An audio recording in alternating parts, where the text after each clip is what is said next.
গণিত শিক্ষায় উপকরণ হিসেবে এখন ব্যবহৃত হবে স্মার্ট ডেস্ক।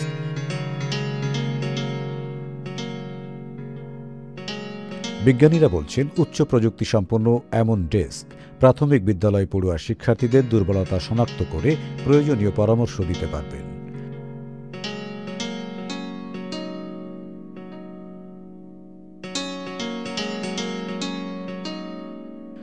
ডেস্কটি তৈরি করেছেন যুক্তরাজ্যের ডারহাম বিশ্ববিদ্যালয়ের একদল গবেষক। তাদের এ বিষয়ক গবেষণা নিবন্ধটি প্রকাশ হয়েছে লার্নিং অ্যান্ড ইনস্ট্রাকশন সাময়িকীতে।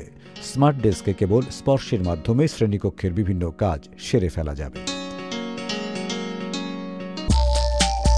সুখবর প্রতিদিন।